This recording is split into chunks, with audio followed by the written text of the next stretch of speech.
I'm an idiot. I mean, today, if you could vote again, would you vote for Trump or Kamala Harris? I would still vote for Trump. It's not that I'm conned. It's not that I'm drinking the Kool-Aid or I'm an idiot. If that's the only choices you've got, and Kamala had said she was going to go to full war with Iran as well, she can barely even talk. When did this become the new normal? The President of the United States, on his trip to Turkey to meet with world leaders, had to get off of Air Force One and into a food catering truck with the pizzas and the Big Macs, and then transfer to another plane to fly back to the United States. Is that the new normal that we have become to accept? Are we so forgiving of criminals, of crime, that that's what we put the leader of the United States through? Now, the news media will not report on this, or it will be very, very small. The news window on this is about 30 seconds, because most of the news media is probably complicit in some of the leaks that have occurred.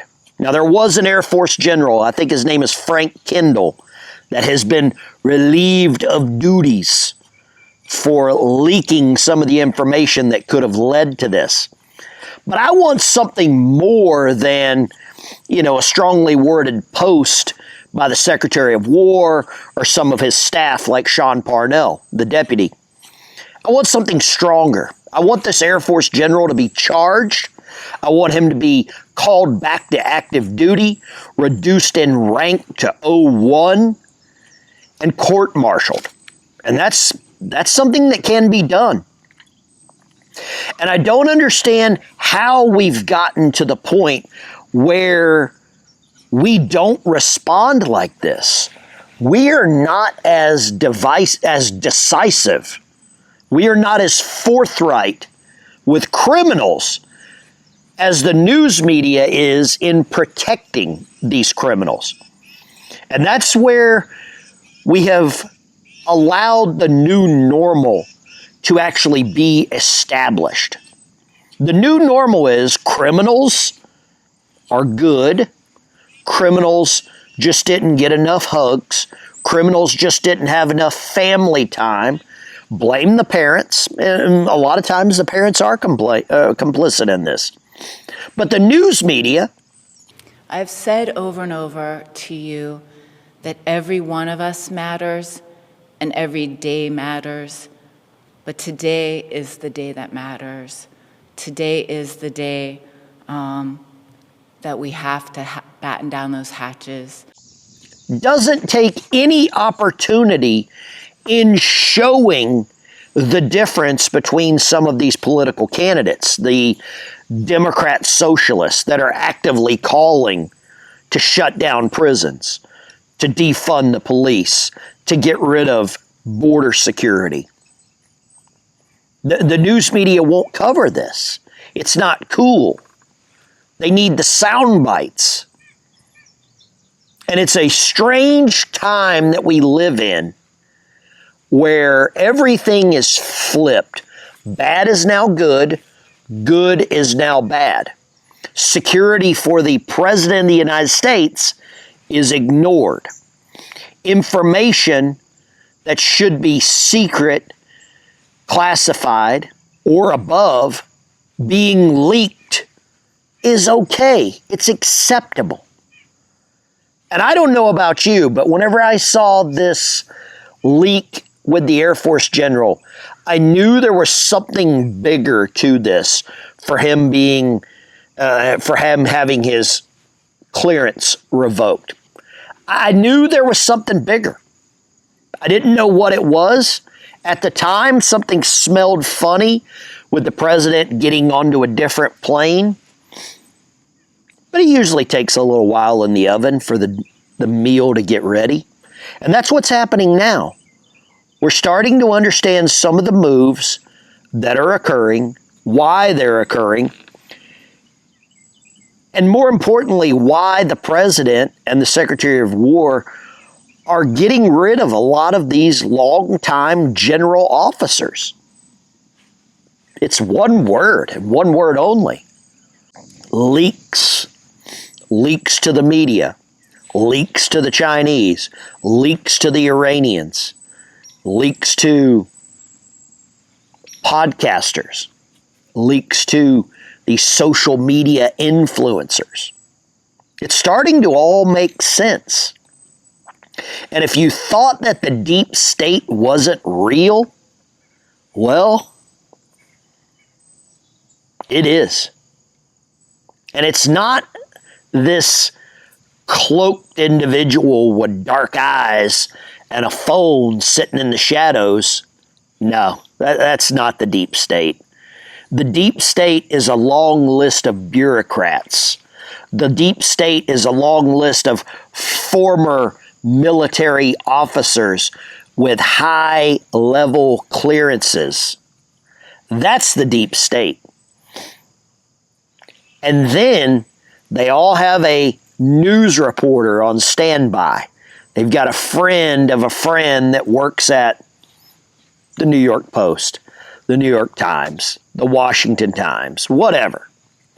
They've all got a friend that knows someone there that they can conveniently, drop something, and then that information makes its way to exactly where they wanted it to go. The deep state is not this dark, entity. It's right there in the open. It's right there in the public. And we've all started to recognize it now. I want to ask you this. Who benefits from all this, though? I don't believe the American people benefit from this. We've seen that the American people's opinion is pretty low on the totem pole. Nobody really cares what we think. That's why the Senate just went on a 37-day vacation.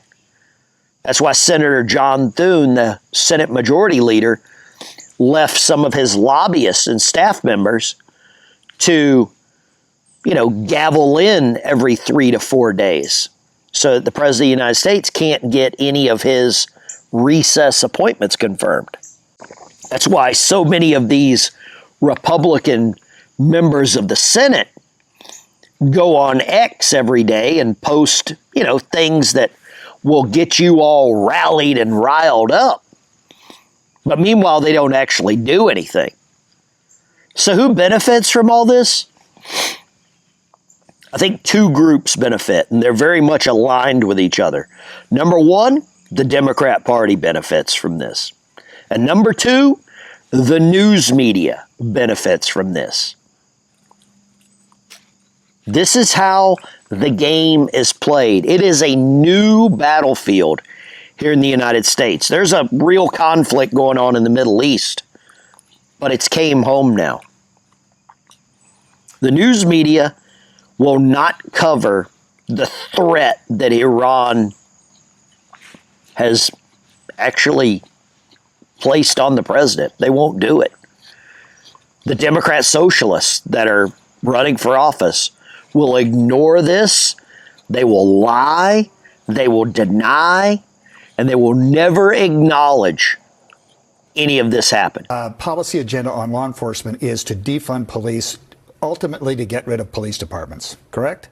Well, what I would say is that we're dramatically overspending on police right now. I understand, but the goal is to defund the police departments so we don't need them in the future. I think it's what we really want to see is a horizon where folks are not reliant on armed enforcement to meet our public safety needs. Right, but it says defund police on the website. That's your goal. And also to get rid of prisons and jails, correct? Yes. So if my daughter is assaulted, is there any agency that would seek to find her assailant and bring him to justice? Of course, yeah, of course. What absolutely. would it be if not police, and where would he be if not a jail? It's strange. I want you to go check out a video I put out yesterday talking about some of these former voices that we used to listen to, that we used to take advice from. That video was demonetized by YouTube. They limited it, is what they call it. because I guess I said something that was a little too close to the truth about a guy in Russia named Alexander Dugin. I guess I said too many things about Tucker Carlson and his flip. I guess I said too many things about Alex, you know, the Alex we've got here, and some of the things that caused him to flip and bankrupted him. The news media went after him. The government went after him. The judicial system went after him. And I believe the only reason he's not in prison is because of the current president. But at the same time, you've got Alex coming out and calling for the impeachment of the president.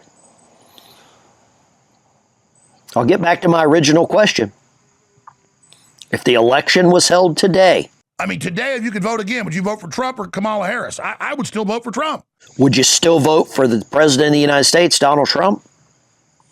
Or would you make the other choice? Would you vote for Kamala and Tim Walz and all that comes with them? Because when you vote for the left, when you vote for the Democrat Socialist, there is a long line, well, we'll call it a slime trail, following them that you're going to get. That White House is going to be lit back up like Lucky Charms with all the rainbow colors if they get back in power. That's going to happen. You better buckle up. You better start making the right choices. You better start making tough choices. Quit falling in love with candidates. Quit falling in love with politicians that drop some cool jokes every now and then, some little sound bites with that all shucks attitude. Quit falling in love with these people. All they're going to do is lie to you and disappoint you. This is Ben Dykes channel. Before I get out of here, I want to give a big shout out to Cattle Dog Cookie Company. They provide some dog treats for my channel here. And if you buy some of these, every bag you buy, they send a bag to some service dogs. Fred loves them. Daisy loves them. And I think these are called Pumpkin Patch Peanut Butter and Honey. I mean, Fred seems like Hunter Biden on payday with these things. There's a lot of love that goes into this, and they've helped me a lot here on the channel. I want to say thanks to Cattle Dog Cookie Company. Buy some of these for your dog. You're helping a veteran at the same time. Thanks for watching. I'll see you later.